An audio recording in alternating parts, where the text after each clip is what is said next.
سجدے پہ فرض ہے، اور دوسرا یہ بھی اس کے اوپر فرض ہے کہ جو اس کا مصرف ہے وہاں تک زکوٰۃ پہنچائی جائے۔ تو مصارف زکوٰۃ کو شریعت مطہرہ میں متعین فرماتی ہے۔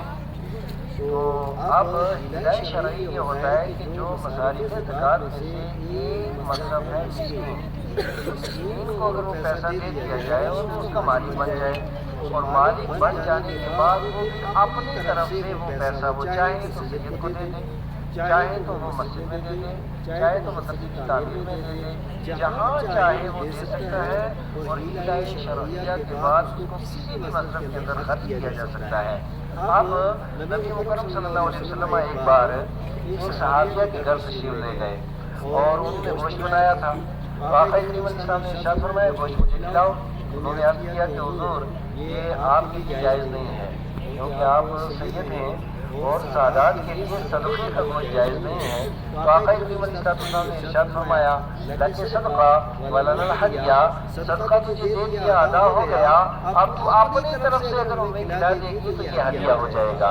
اسی طریقے سے اگر مسکین کو پیسہ دے دیا جائے، اسے اس پیسے کا مالک بنا دیا جائے، اب وہ اپنی طرف سے جسے دے گا تو یہ ہدیہ ہو جائے گا، اور ہدیہ مسجد کے اندر بھی لگ سکتا ہے، خصوصی مصارف کے اندر بھی لگایا جا سکتا ہے۔ جھوٹی گواہی دینے والے کے لیے شریعت کا کیا حکم ہوگا؟ اللہ اکبر، گواہی اور پھر وہ بھی جھوٹی۔ اللہ کے پیارے محبوب صلی اللہ علیہ وسلم ارشاد فرماتے ہیں، اور یہ حدیث پاک جو ہے یہ ابو داؤد کے اندر بھی موجود ہے اور ابن ماجہ کے اندر بھی موجود ہے، کہ جو بندہ کسی قاضی کے پاس جا کر کے یا کسی مفتی کے پاس جا کر کے یا جج کے پاس جا کر کے یا کسی کچہری کے اندر جا کر کے وہ بندہ جھوٹی گواہی دے دیتا ہے، تو اللہ کے پیارے محبوب فرماتے ہیں کہ اس کا قدم ہٹنے سے پہلے اللہ جہنم کو اس پر واجب کر دیتا ہے۔ تو آپ جس کو جہنم میں جانے کا شوق ہو تو ڈٹ کے جھوٹی گواہی دے، اور جسے جہنم سے بچنے کا خوف ہو، یقینی طور پہ اور شوق ہو، تو ان کو جھوٹی گواہی دینا بڑے دور کی بات ہے، اس میں قریب جانے کی بھی کوشش نہ کریں۔ ایک عورت نے ساس سسر سے تنگ آ کر سر پر قرآن عظیم اٹھایا اور کہا مجھے اس قرآن کی قسم میں اب ساس سسر اور اس کے بچوں سے بات نہیں کروں گی۔ بعد اس کو خیال آیا کہ میں نے غلط کیا، اب وہ ساس سسر سے بات کرنا چاہتی ہے، کیا حکم شرع ہوگا؟ سب سے پہلی بات یہ ہے کہ حلف اٹھانا یا قسم کھانا شریعت مطالعہ ہے ہمارا رواجی سسٹم، اور ایک شریعت جسے قسم مانتی ہے اور شریعت جسے حلف مانتی ہے۔ تو شریعت جسے حلف مانتی ہے وہ یہ ہے کہ اللہ کے نام کی یا اس کے صفات کی قسم کھائی جائے، جیسے اللہ کی ذات کی قسم، اس کو قسم کہا جاتا ہے۔ اب ہمارے قرآن پاک سر کے اوپر رکھا جاتا ہے، بہرحال اس کے اندر ڈیٹیل ہے، تفصیل ہے، اس میں کبھی بتائیں گے۔ تو میں آج یہ عرض کروں کہ قسم جب بندہ کھا لیتا ہے تو قسم کی تین قسمیں ہیں۔ کتنی قسمیں ہیں؟ ایک ہے یمین لغو، ایک ہے یمین غموس، اور ایک ہے یمین منعقدہ۔ تین قسمیں قسم۔ پہلی یمین لغو یہ ہوگی جو بار بار قسم اللہ کی ایسا ہوا، قسم اللہ کی ایسا ہوا، قسم اللہ کی ایسا ہوا، ایسے بندے کو عادت بن جاتی ہے، اس کو یمین لغو کہتے ہیں، اس کے اوپر کوئی حکم نہیں۔ دوسری ہے یمین غموس۔ یمین غموس یہ ہے کہ انسان کو پتہ ہے کہ مسئلہ ایسا نہیں ہوا، پھر بھی قسم کھا کے کہتا ہے ایسا ہوا، ایسا شدید ترین گنہگار ہے، لیکن اس کے اوپر کفارہ نہیں۔ اور تیسری ہے یمین منعقدہ، یعنی ایک آدمی نے حلف اٹھا لیا، عہد کر لیا، قسم اٹھا لی میں یہ کام نہیں کروں گا، جیسے اب اس عورت نے کہا کہ میں اس سے بات نہیں کروں گا، یہ یمین منعقدہ ہے۔ اور حدیث شریف میں ہے کہ جب بھی کسی غلط چیز پر قسم کھا لو، کیا ہے؟ غلط چیز پر قسم کھا لو، تو حدیث شریف میں ہے کہ اس قسم کو توڑ دیا کرو اور اس کا کفارہ ادا کیا کرو۔ اب کفارہ کیا ہے؟ جو ایک کفارہ قرآن حکیم نے قسم کا بتایا ہے وہ ہے 10 مسکینوں کو کھانا کھلانا۔ کتنے مسکینوں کو؟ لہٰذا اس عورت کے لیے حکم یہ ہے کہ یہ ساس سے بھی بات کرے، سسر سے بھی بات کرے، اور جو قسم کھائی ہے یہ قسم اس کی ٹوٹ جائے گی، تو کفارہ لازم ہو جائے گا، وہ 10 مسکینوں کو کھانا کھلائے یا کپڑے پہنائے یا اس کی جو رقم بنتی ہے وہ کسی صحیح ادارے کے اندر جا کر کے دے دے، اللہ تبارک و تعالیٰ اس کے گناہ کو معاف فرما دے۔ آج کل سوشل میڈیا کے دور میں لوگ فون پر ایک دوسرے کی ریکارڈنگ کرتے ہیں اور دوسرے کو سناتے ہیں، معاشرے میں فتنہ پھیلتا ہے، کیا حکم شرع ہوگا ایسے ریکارڈنگ کر کے فتنہ پھیلانے والوں کے تعلق سے؟ میں آپ سے عرض کروں کہ جو یہ مجلسی گفتگو ہوتی ہے نا، تو مجلسی گفتگو یہ امانت ہوتی ہے۔ مجلسی گفتگو کیا ہوتی ہے؟ جیسے ہم دونوں بیٹھتے ہیں، سید فاضل صاحب بات کر رہے ہیں آپس میں، تو یہ امانت ہو گئی۔ اور امانت کے اندر جو خیانت کرتا ہے تو حدیث شریف میں ہے، آیات المنافق ثلاث، منافق کی علامتیں دی ہیں: اذا حدث کذب، اذا وعد اخلف، اذا اؤتمن خان۔ جب اس کی امانت منافق کو دی جائے تو امانت کے اندر خیانت کرنے والا منافق، امانت کے اندر خیانت کرنے والا، اور ان المنافقین فی الدرک الاسفل من النار، اور منافق جہنم کے سب سے نچلے درجے میں جائیں گے۔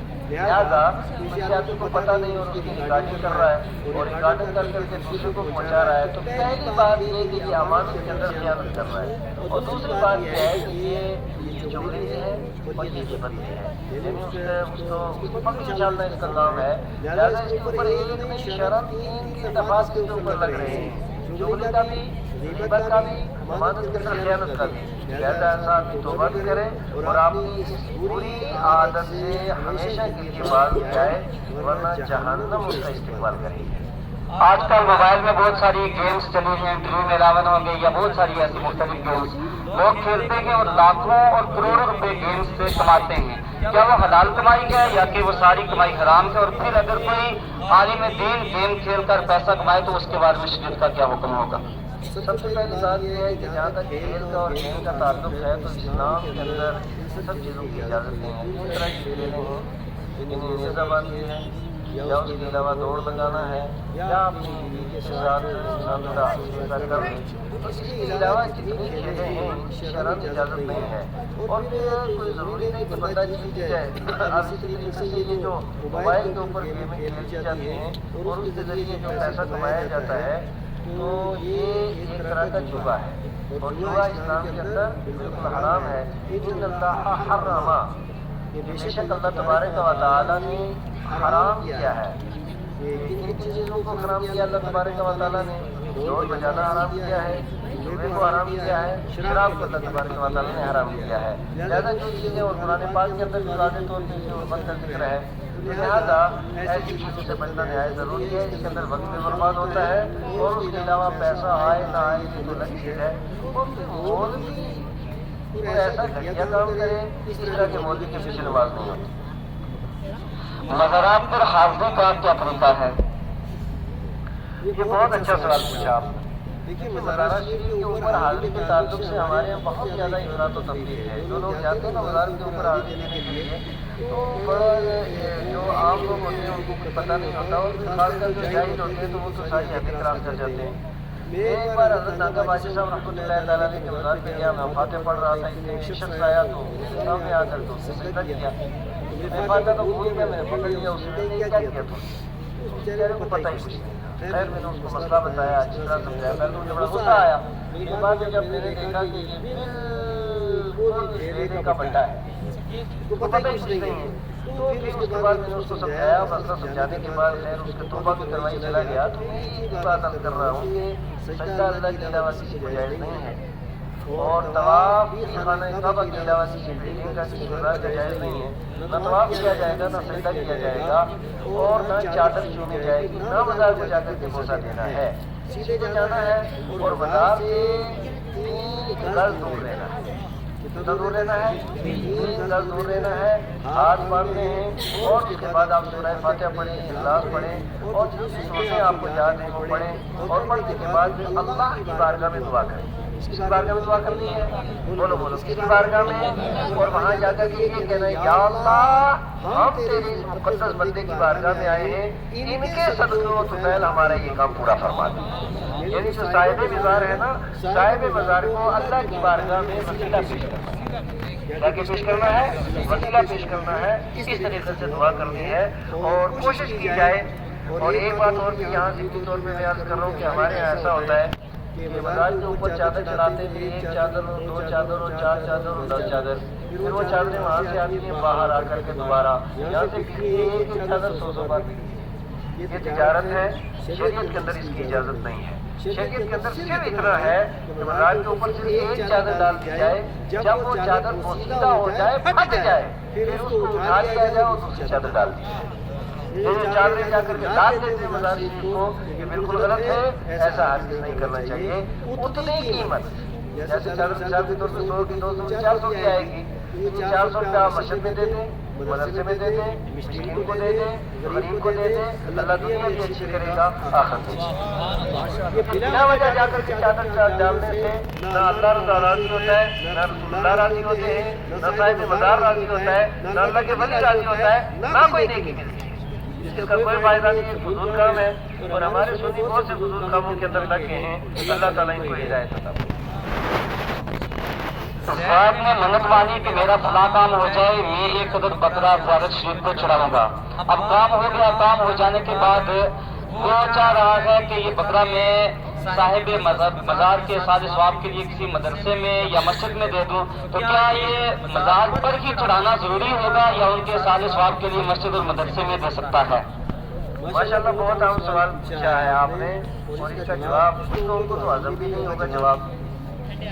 میں آپ سے یہ بتاؤں کہ جو صاحب مزار یا اللہ کا ولی ہے، اللہ کے ولی کو ایصال ثواب کے لیے آپ جو کام کرتے ہیں اس کا طریقہ کیا ہے؟ آپ لوگوں کو کھانا کھلاتے ہیں، یہ کھانا تو وہاں نہیں پہنچتا، اور اسی طریقے سے جو کام کرتے ہیں یہ تو نہیں پہنچتا، پہنچتا کیا ہے؟ اس کا ثواب۔ کیا پہنچتا ہے؟ اس کا ثواب۔ اب آپ نے مدد مانگی مثال کے طور پہ کہ اللہ میرے یہ کام ہو جائے، میں بابا غلام شاہ بادشاہ کی بارگاہ اقدس کے اندر حاضر ہو کر کے یا ان کی ایصال ثواب کے لیے میں بکرا دوں گا۔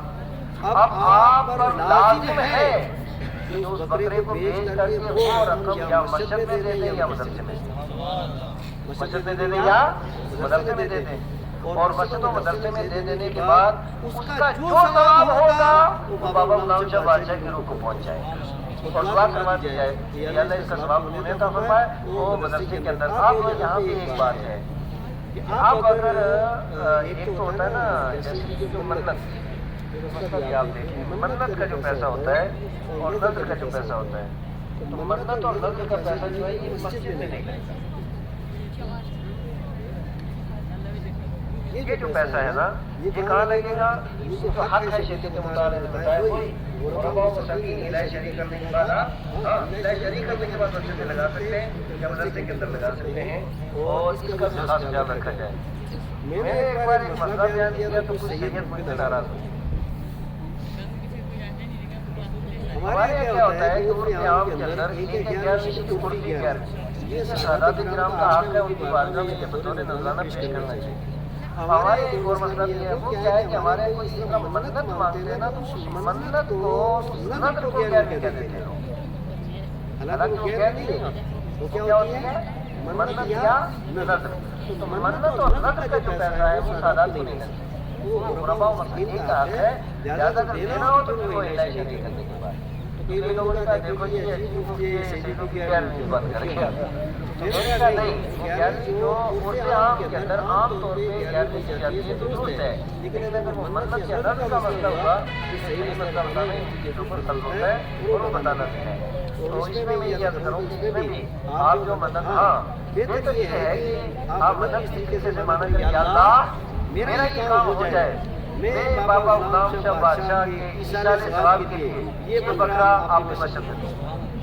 جو صحیح طریقہ ہے نا وہ یہ پہلے آپ یہ کہیں یا اللہ میرے یہ کام ہو جائے، میرے لیے چھوٹی یا چھوٹا یا بکری جو کچھ ہے یا اللہ یہ میں فلاں مدرسے میں دوں گا، اور اس کا ثواب کس کو ملے؟ بابا غلام شاہ بادشاہ کے کوئی بھی بزرگ ہو۔ یہ صحیح طریقہ یہ ہے، اس طریقے سے آپ جو ہے وہ منت بھی مانا کریں اور دیا بھی کریں۔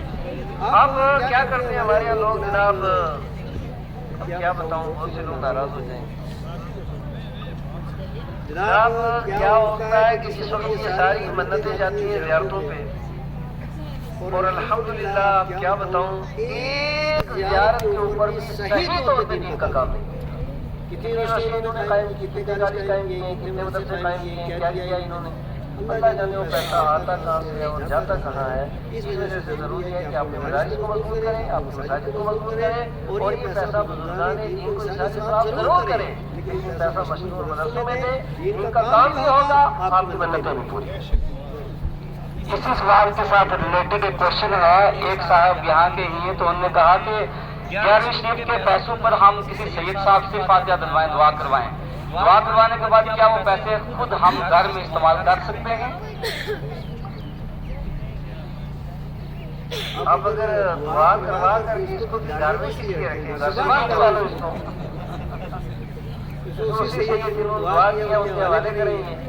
یہ تو ایسا ہوا نا کہ حضرت میں آپ کا یہ پورا پہلے وہ گانے رکھے گا کہ پٹھار پورے پٹھار کی یاد دینا چاہتا ہوں، بس آپ دعا کر کے واپس چلے جائیں، کھائیں گے پٹھار تو نہیں، اس طرح نہیں، بلکہ وہ آپ دعا کروائیں اور دعا کروانے کے بعد آپ بطور ہدیہ سے جو مدرسہ کسی ٹرسٹ کے زیر انڈر ہے یا پھر اوقاف کے انڈر ہے، اس میں زکوٰۃ، عشر و صدقات دینے ضروری ہے، یا کہ جو مدارس کسی ٹرسٹ یا کسی اوقاف کے انڈر نہیں ہے وہاں پر دینا چاہیے؟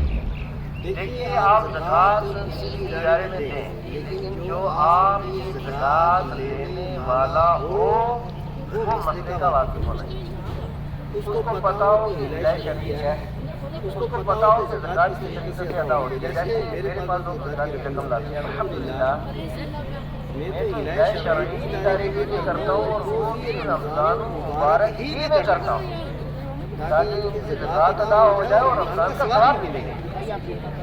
تو اب جس کو بھی آپ دیں، چاہے کوئی ادارہ ہو، ٹرسٹ کے تحت ہو یا لوگ چندہ کر رہے ہیں، وہاں سے آپ اس بندے کے ہاتھ میں جس کو مسئلے کی معلومات ہو، اور جس کو اگر مسئلہ کی معلوم نہ ہو کہ آپ کی زکوٰۃ ضائع ہو جائے، اس کا خاص خیال رکھا جائے۔ اور جیسے ہمارے دوست ہیں اور وہ بڑے تنقیدی ہیں اور بڑے معلوماتی ہیں، ایک مولوی صاحب آئے ان کے پاس قرآن کے دینے لگے کہ ہمیں یہ زکوٰۃ کی آپ رسید کروائیں۔ انہوں نے کہا کہ اچھا آپ ہدایت شرعی کرتے ہیں، ایجوکیشن چیز کیا کرنا۔ تو اس طرح کے جو لوگ ہیں ان کے ہاتھ سے زکوٰۃ نہ دیں۔ مسجد میں باجماعت نماز ادا کرنے کے بعد امام صاحب سے مسافہ کرنا کیسا ہے؟ اکثر جگہ ایسا بھی ہوتا ہے کہ امام صاحب دیکھتے رہتے ہیں کہ کوئی مجھ سے مسافہ کرے، جبکہ مقتدی خود ایک دوسرے سے ہاتھ ملا کے دروازے سے آؤٹ۔ دیکھیے نماز کے بعد جو ہے مسافہ آپس میں بھی کریں اور امام صاحب سے بھی کریں، بلکہ میں تو آپ حضرات کو ایک اور بات بھی بتاؤں گا، جیسے مسافہ خالی ہاتھ نہ کریں، اس میں 10 50 100 روپیہ رکھیں اور امام کی خدمت کریں۔ یہ امام آپ کو دنیا میں بھی کام آئے گا اور انشاءاللہ آخرت میں بھی کام آئے گا۔ یہ آپ خاص خیال رکھیں نائمہ کا۔ اس کی وجہ کیا ہے؟ آپ سید طاہر صاحب کو آپ دیکھیں گے، امامہ اور سرما ان کا اور چہرہ بڑا نورانی ہے ماشاء اللہ۔ اسی طریقے سے سارے علماء آپ کو پورے پلے کے نظر آتے ہیں، حضور کی دعا کا اثر ہے۔ حقیقت یہ ہے کہ نائمہ کو بڑی ضرورتیں بھی ہوتی ہیں، سچی بات میں آپ کو بتا رہا ہوں۔ اس وجہ سے ان سے آپ مسافہ بھی کریں، ان کو نذرانہ بھی دیں اور ان سے دعائیں بھی لیں، اور بھی آپس میں مسافہ کر کے جا سکتے ہیں، لیکن یہ مسافہ کرنا کوئی فرض و واجب نہیں ہے، ایک اچھا کام ہے، کریں گے تو ثواب ملے گا۔ مسجد کے پڑوسی اپنے گھر میں بغیر کسی شرعی عذر کی نماز پڑھ سکتے ہیں، اور اگر پڑھیں گے تو ایسی کون سی حالات ہیں، ایسی کون سی شرعی عذر ہیں جن کی بنا پر وہ گھر میں نماز پڑھ سکتے ہیں؟ حدیث شریف میں لا صلاۃ لجار المسجد الا فی المسجد، کہ مسجد کے پڑوسی کی نماز بغیر مسجد کے نہیں ہوتی ہے۔ تو جہاں تک ہو سکے مسجد کے اندر آنا ہے اور جماعت کے ساتھ نماز، گھر میں نماز پڑھیں گے ایک کا ثواب ملے گا، مسجد میں آ کے جماعت سے پڑھیں گے اللہ 27 کا ثواب عطا فرمائے گا۔ اس وجہ سے مسجد کے اندر آ کر کے پڑھنا چاہیے۔ ہاں اگر وہ بیمار ہے، مسجد میں آنے میں دقت ہو رہی ہے، دشواری ہو رہی ہے، یا دور دراز ہے اور بارش میں تحاشا ہو رہی ہے، گیلا ہو جائے گا یا بیمار ہو جائے گا، تو ایسی صورت میں گھر میں پڑھ لے، لیکن عام حالات میں گھر میں پڑھنے کی اجازت نہیں ہے۔ مسجد میں آنا بھی ضروری ہے اور آ کر کے جماعت کے ساتھ پڑھنا بھی ضروری ہے، اس کا خاص خیال رکھیں۔ بڑا ایک ضروری کوشچن، اور یہاں پر یہ بڑا اختلاف کچھ بندوں کا میرے ساتھ چلا، آپ اس کا مدلل جواب قرآن و حدیث کی روشنی میں دیں۔ اللہ تعالیٰ کے علاوہ کسی کو غوث کہنا کیسا ہے؟ غوث کا مطلب کیا ہے؟ اور سید عبد القادر جیلانی علی رحمہ کو غوث اعظم کہنا کیسا ہے؟ اچھا، یعنی بلا شبہ اللہ تعالیٰ غوث ہے، اس میں کوئی شک نہیں۔ غوث کا مطلب ہوتا ہے فریاد رس، فریاد کو پہنچنے والا، مدد کرنے والا۔ اللہ تو مدد کرتا ہی کرتا ہے۔ اور آپ قرآن حکیم کی چند آیات مبارکہ سنیں، اور اب تبارک و تعالیٰ ارشاد فرماتا ہے، ہم سب لوگ آیت الکرسی پڑھتے ہیں، ذرا پڑھو زور سے، اللہ لا الہ الا هو الحی، هو الحی۔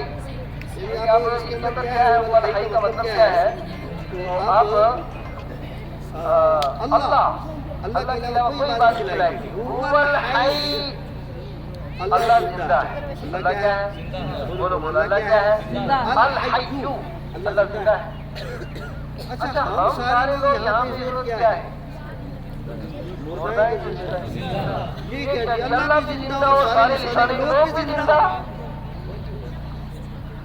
قرآن کہتا ہے انہو هو السمیع البصیر. انہو هو السمیع. اللہ سمیع اور سمیع کا مطلب ہوتا ہے سننے والا اور بصیر کا مطلب ہوتا ہے دیکھنے والا. اس آیت مبارکہ کا معنی ہے کہ اللہ ہی سننے والا اور اللہ ہی دیکھنے والا. اچھا میں تقریر کر رہا ہوں، آپ سن رہے ہیں کہ نہیں؟ مجھے دیکھ رہے ہیں کہ نہیں؟ یہ کہ اللہ بھی دیکھنے والا اور آپ بھی دیکھنے والے. اللہ بھی سننے والا اور آپ بھی سننے والے. اور قرآن کہتا ہے جعلناہ سمیعا بصیرا کہ ہم نے انسان کو سننے والا بھی بنایا اور دیکھنے والا بھی بنایا. حی اللہ بھی بندہ بھی اور سمیع اللہ بھی بندہ بھی بصیر اللہ بھی بندہ بھی. تو اگر شرک کا یہ معنی لیا جائے نا جیسے یہ لوگ بیچتے ہیں کاچی کے حساب سے اور مراد اور جہاد کے حساب سے پھر تو دنیا کے اندر کوئی مسلمان ہی نہیں رہے گا. شرک کا مطلب کیا ہوگی میں آپ کو بتاتا ہوں.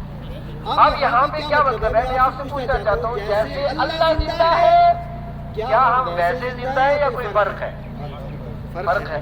جیسے اللہ سمیع ہے کیا ہم ویسے ہی سمیع ہیں یا فرق ہے؟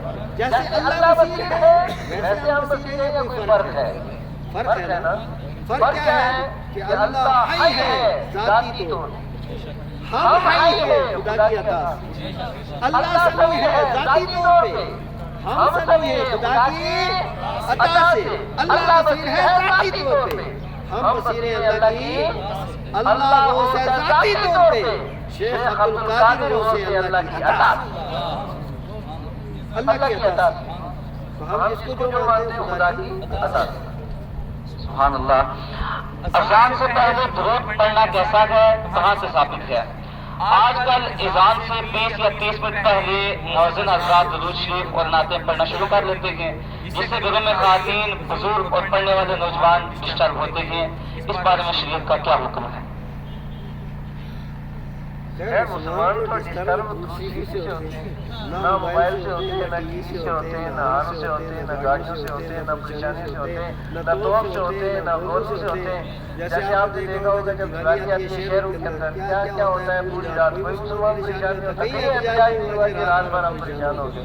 اور پھر جو جاہل چیز میں جو مسلمان شب برات آتی ہے یہ بھی پڑھاتے پڑھ جب ناجائز ہے وہ اس کے باوجود کہیں سے احتجاج نہیں ہوتا کہ حرام میں خلل آئے. حرام میں خلل آتا ہے شرعیات یہ کہتے ہوئے پہلی بات. اور پھر دیکھیے رب تعالیٰ فرماتا ہے ان اللہ وملائکتہ یصلون علی النبی. اللہ اور اس کے فرشتے نبی پہ درود پڑھتے ہیں. اے ایمان والو تم بھی درود سلام پڑھو. اے ایمان والو تم بھی پڑھو. یا ایھا الذین آمنوا صلوا علیہ وسلم تسلیما. تم بھی درود پڑھو، تم بھی سلام پڑھو. اب رب نے خود سے کیا فرمایا؟ درود پڑھو اور کیا فرمایا؟ درود پڑھو اور یا اللہ کب پڑھے؟ رب تعالیٰ نے اختیار دے دیا جب چاہو تب پڑھو. اذان سے پہلے پڑھو، اذان کے بعد پڑھو، صبح پڑھو، شام پڑھو، نماز سے پہلے پڑھو، نماز کے بعد پڑھو. جب اللہ نے منع نہیں فرمایا تو بندہ کون ہوتا ہے منع کرنے والا؟ کبھی بھی درود پاک پڑھا جا سکتا ہے، کبھی بھی. البتہ میں یہ گزارش کروں گا جو دیہاتوں کے ائمہ حضرات ہیں جس وقت آپ فجر کی اذان دیتے ہیں تو آپ درود پاک پڑھیں، ایک آدھ منٹ خاموشی اختیار کریں، پھر اذان دے دیں. زیادہ نعت وغیرہ نہ پڑھیں تاکہ بلا وجہ لوگ بات کر کے گنہگار نہ ہو. اس کا خیال رکھیں. زواج دوسرے عقائد کے ساتھ تعلق رکھتا ہے جبکہ اس کا نکاح اہل سنت والجماعت کے ساتھ تعلق رکھنے والی لڑکی سے طے ہوا اور زید کا نکاح کروانے کے لیے سنی قاضی کو مدعو کیا. اب قاضی صاحب کے لیے شریعت کا کیا حکم ہے؟ انہیں یہ نکاح پڑھانا چاہیے یا پھر واپس آ جائیں؟ پڑھائے گا تو آپ کا ٹوٹ جائے گا. اگر آپ نے کی ضرورت ہے تو بالکل نہ جائے اور اگر آپ نے کا خطرہ مول لینا ہے تو چلا جائے. مرضی ہو سکتی. کیا حضور اقدس صلی اللہ تعالی علیہ وسلم کے دور اقدس میں کوئی فرقہ تھا؟ اگر نہیں تھا تو آج علماء حضرات نے اتنے فرقے کیوں بنائے ہیں؟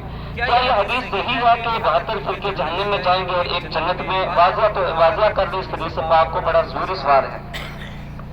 دیکھو جی میں آپ کو بتاؤں کہ بہت اہم بات ہے. نبی پاک صلی اللہ علیہ وسلم نے خود ارشاد فرمایا ستفترق امتی علی 73 ملۃ کلهم فی النار الا ملۃ واحدہ، کہ قریب میری امت کے 73 فرقے ہوں گے، ان میں سے 72 جہنم میں جائیں گے، الا ملۃ واحدہ، صرف ایک ملت اور ایک جماعت ایسی ہوگی جو جنت میں جائے گی، باقی 72 جہنم میں جائیں گے۔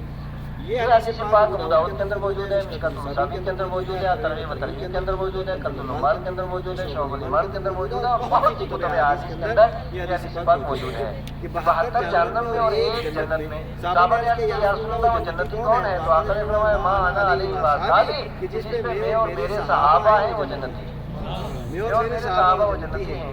دیکھیے میں یعنی نبی پاک علیہ الصلوۃ والسلام کا جو طریقہ ہے اس کو کہتے ہیں سنت، اس کو کیا کہتے ہیں؟ اور صحابہ کو کہتے ہیں جماعت، تو جو اہل سنت و جماعت ہے وہ جنتی۔ باقی میں کہتا ہوں جس نے فرقے بنائے اس کے اوپر اللہ کی لعنت، جس نے بنائے۔ ہم اہل سنت و جماعت، اور اہل سنت و جماعت یہی ایک مسلک و مذہب ہے جو نبی پاک علیہ السلام کا، سارے کے سارے صحابہ کا، سارے تابعین کا، ائمہ مجتہدین کا، اولیاء کاملین کا، امام اعظم ابو حنیفہ، امام شافعی، امام احمد بن حنبل، حضرت امام مالک، سارے محدث، امام مسلم، امام بخاری، امام ترمذی، امام ابو داؤد، امام ابن ماجہ، سارے فقہا کا، سارے اولیاء کاملین کا۔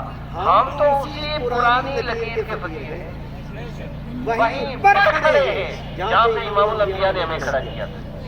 اب اس کے علاوہ اگر کوئی دوسرا بنتا ہے تو یہ اس گدھے کا قصور ہے نا، ہم تو آپ کی جگہ کے اوپر کمزور ہیں، آپ کی جگہ کے اوپر کھڑے ہیں اور انشاءاللہ تعالیٰ قیامت تک کھڑے رہیں اسی اہل سنت و جماعت میں جہاں پہ حضور نے کھڑا کیا وہیں پہ کھڑے ہیں۔ اب اس کے علاوہ کوئی جا کر کے جناب والا میں یہ ہوں اور وہ ہوں اور وہ ہوں اور وہ ہوں تو کچھ نہیں، تیرا ایک ہی ٹھکانہ ہے، سیدھے جہنم میں جائے۔ کیا عورت مسجد میں نماز پڑھ سکتی ہے؟ مسجد میں نماز پڑھ سکتی ہے اگر وہاں مرد کوئی نہ ہو، کوئی مرد اگر نہ ہو تو مسجد میں نماز پڑھی تو ہو جائے گی، لیکن عورت کے لیے بہتر ہے کہ وہ اپنے گھر کے اندر نماز ادا کرے، اور گھر کے اندر بھی نماز بہتر ہے کہ صحن کے بجائے وہ اپنے کمرے میں پڑھے، اور کمرے سے بھی بہتر ہے کہ وہ ایسے کمرے میں اور ایسے حجرے میں پڑھے جہاں پہ بالکل لائٹ تک نہ آتی ہو، اس سے زیادہ ثواب ملے گا۔ عورت نامی پردے کا ہے وہ گھر کے اندر پڑھے یہ ہے، ہاں مجبوری میں کبھی اگر کہیں سفر میں انڈیکیٹڈ ہے اگر مسجد میں اس صورت میں پڑھ سکتی ہے وہاں مرد کوئی نہ ہو، عورت کے لیے پردے کے اندر نماز پڑھنا ضروری ہے۔ امام صاحب کا امامت کر کے اس کی تنخواہ لینا کیسا ہے؟ اکثر لوگ کہہ دیا کرتے ہیں کہ مولوی پیسے لے کر نماز پڑھاتا ہے، اس کو بغیر اجرت کے امامت کرنی چاہیے۔ بات تو ٹھیک ہے، آپ کیوں اس کو تنخواہ دیتے ہیں؟ آپ نماز میں آ کر کیسے جیب میں 1000 روپے ڈال دیا کریں، مولوی تو تاکہ ہاتھ جوڑے وہ نماز عشاء کے ٹائم ہو باہر نکلے تو 10,000 روپے جیب میں ہو، کیا ضرورت ہے اسے تنخواہ دینے کی؟ ہماری قوم ہے ناراض نہیں ہونا، بدھو قوم، ان کو نہیں پتا ہے اسلام کی مزاج کا، ان کو نہیں پتا ہے اسلام کی باریکیوں کا۔ اگر آج اماموں کی تنخواہیں بند کر دی جائیں اذان ہی کہیں نہیں ہو، اس وجہ سے متأخرین اور علماء کرام کا اس بات کے اوپر فتویٰ ہے کہ جو امام امامت کرواتا ہے نا یہ نماز کی اجرت نہیں لیتا، نماز پڑھانے کی اجرت نہیں لیتا۔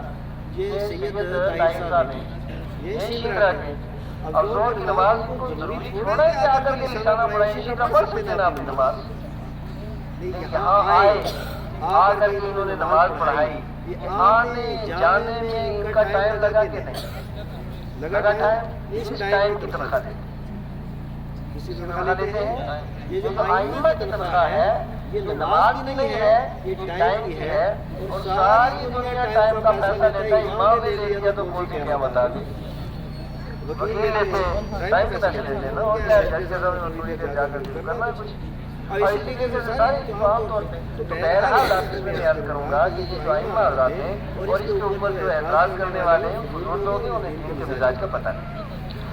بغیر کنیکشن لیے چوری چھپے بجلی استعمال کرنے والے کے تعلق سے شریعت کا کیا حکم ہے؟ کیا اس شخص کی نماز اور دیگر عبادات اور چوری کی ہوئی بجلی کی روشنی میں قرآن پڑھنا قبول ہوگا؟ دیکھیے جہاں تک یہ چوری چاہے وہ پانی کی ہو یا بجلی کی ہو یا کسی قسم کی ہو یا حکومت کی ہو، کسی بندے کی اس کی بالکل اجازت نہیں ہے، اس کا خاص خیال رکھنا چاہیے۔ بلا وجہ کنڈی لگا کر کے سارے معاشرے کو بھی تباہ کیا جاتا ہے اور پورے محلے اور علاقے کو بھی پریشان کیا جاتا ہے۔ جیسا جو بندہ دوسرا کام کیا ہے وہ جو کر چکا ہے اس وقت وہ صدقہ دے اور آئندہ اس طرح کے کاموں سے باز رہے، ورنہ اس کا جو ہے وہ اس کو گناہ ہوگا۔ والدین بچوں کو مسجد میں یا دینی محاذر میں جانے سے منع کرے اور بچہ نہ مانتے ہوئے زبردستی محفل میں یا مسجد میں چلا جائے تو کیا ایسے بچے کا شمار نافرمانوں کی فہرست میں ہوگا؟ ناراضی ہونا جملہ ہے کہ نہیں، اتنے کمینے ماں باپ مسجد میں نماز پڑھنے سے روکتے ہیں۔ اس کے لیے حکم ہے لا طاعۃ لمخلوق فی معصیۃ الخالق۔ نماز پڑھنے کے تعلق سے نماز نہیں پڑھے گا تو اللہ کی نافرمانی ہو، اور پڑھنے کے لیے مسجد میں جا رہا ہے تو ماں باپ کہہ رہے ہیں یہ میری نافرمانی ہے۔ لا طاعۃ لمخلوق فی معصیۃ الخالق، ایسا معاملہ جس میں اللہ کی نافرمانی ہو رہی ہو تو کسی مخلوق کی بات نہیں مانی جائے گی۔ ماں باپ بھی اگر مسجد میں جانے سے منع کرے نہیں مانا جائے گا، مسجد میں جائے گا۔ زید کہتا ہے کہ ہم 6 بھائی ہیں اور میرے والد مجھ سے ہمیشہ جھگڑتے ہیں، ناانصافی کرتے ہیں، مجھے نظر انداز کرتے ہیں، جبکہ میں نے کبھی بھی ان کی نافرمانی نہیں کی، اپنا حق ادا کرتا رہا، لیکن والد صاحب مسلسل 3 سالوں سے ویسا ہی برتاؤ کرتے ہیں۔ اب میں نے ان سے علیحدہ ہونے کا فیصلہ کر لیا کہ میں نہ ان سے بات کروں گا اور نہ ہی ان کے پاس جاؤں گا۔ کیا یہ زید کا فیصلہ کرنا کیسا ہے اور یہ نافرمانوں کی لسٹ میں آئے گا یا کیا ہوگا؟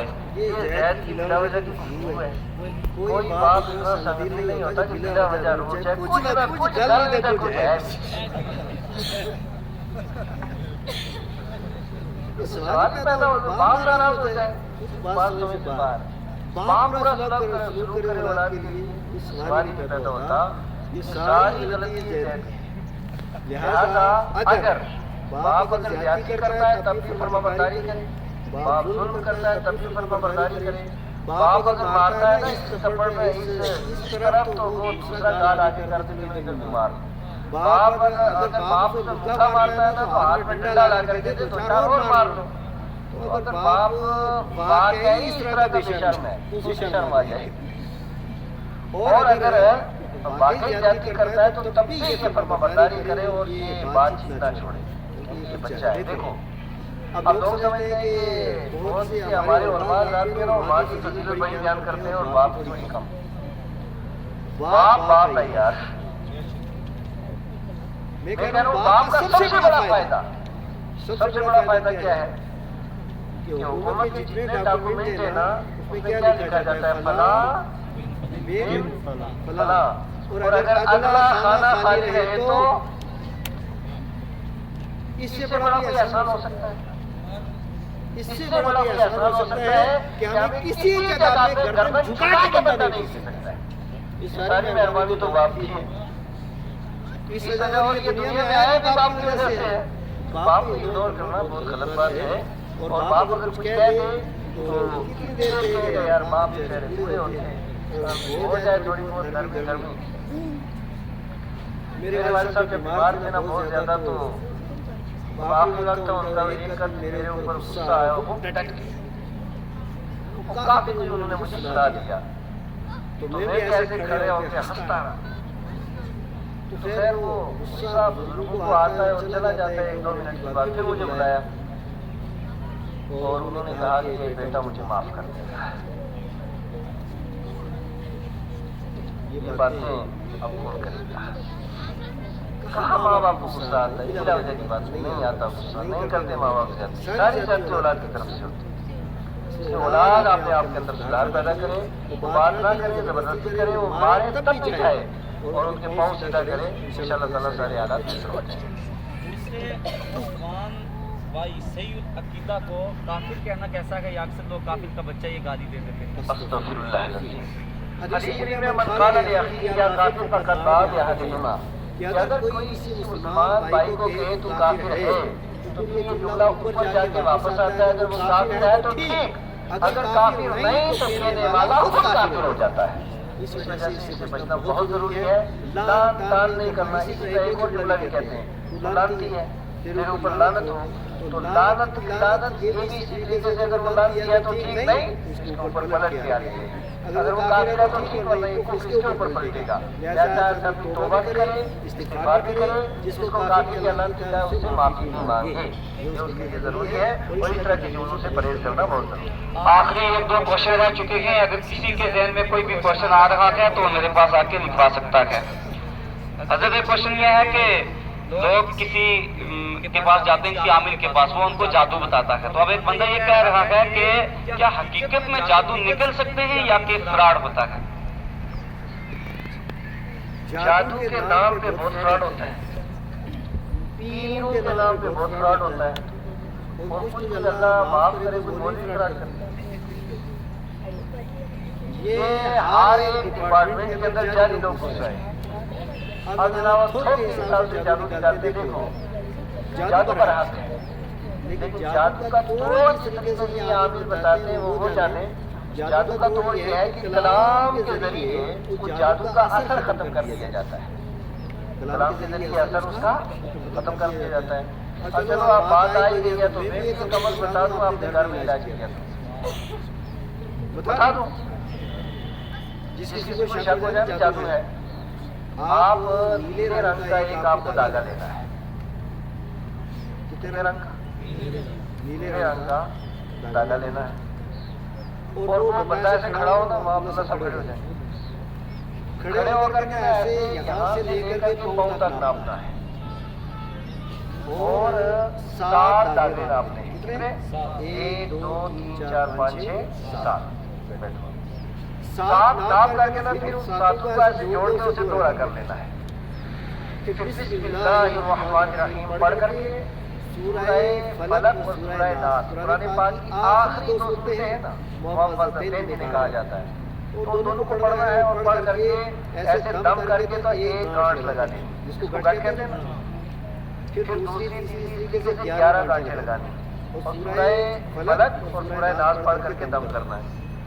پھر اس کے بعد کیا کرنا ہے کہ انگار ہو, آگ کے انگار, ان کوئلے کے انگار ہو تو ان کے اوپر اسے رکھ دینا ہے. اب اگر جادو کا اثر ہوا نا تو اسے بدبو آئے گی, اور اگر جادو کا اثر نہ ہوا تو بدبو نہیں آئے گی.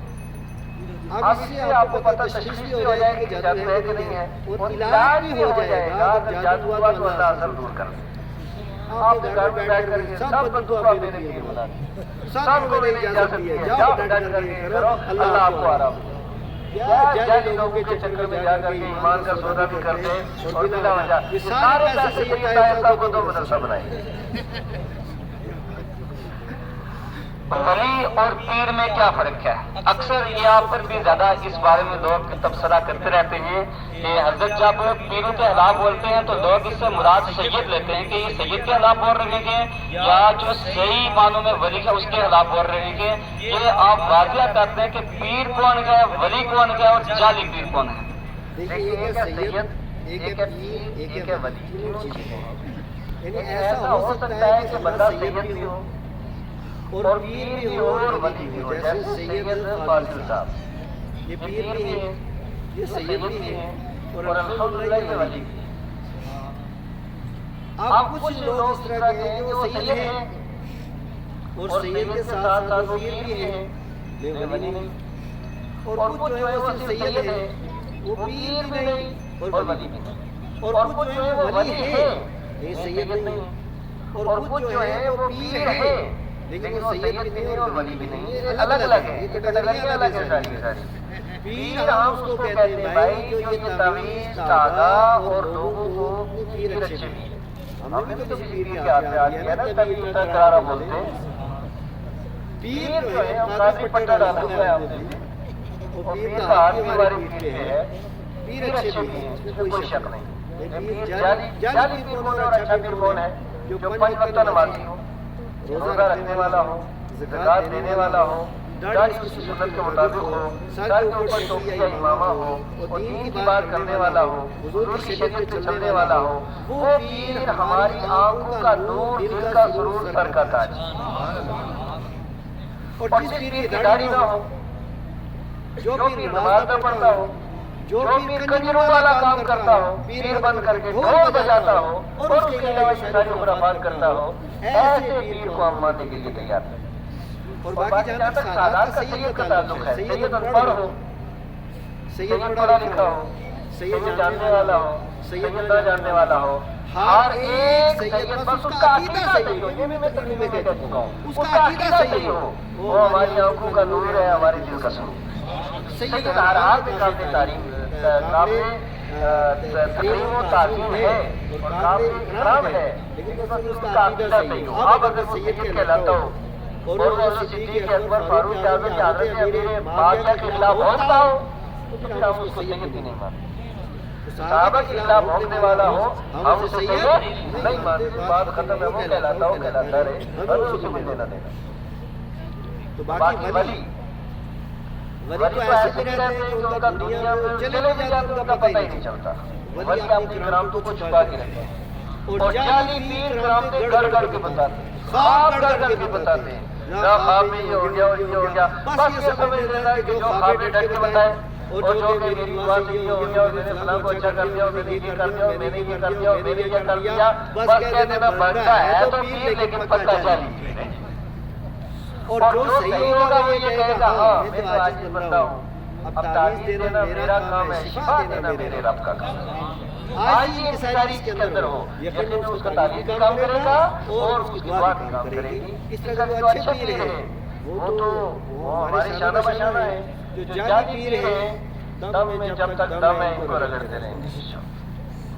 حضرت یہ بات بڑی کامن ہوتی ہے کہ صدقے کا بکرا دینا ہے اور یہ کرنا ہے مکان کی چھت کے اوپر ذبح تاکہ خون یہاں جذب ہو جائے، آگے پیچھے کہیں ذبح نہیں کرنا اور ذبح کر کے اس کا میٹ گھر سے باہر نہیں نکالنا مدرسے کے لیے یا کہیں اور، بلکہ ہریان محلہ جس میں ٹھیک ٹھاک پیسے والے لوگ بھی ہیں غریب بھی ہیں مکس سب کو دے دینا ہے۔ تو کیا یہ انہیں کو دینا ضروری ہے، گھر کی چھت پہ ذبح کرنا ضروری ہے، یا کہ ایسے ہی زندہ وہ مدرسے میں دے سکتے ہیں یا اس کو فروخت کر کے اس کے پیسے ہم کہیں مسجد مدرسے میں دے سکتے ہیں؟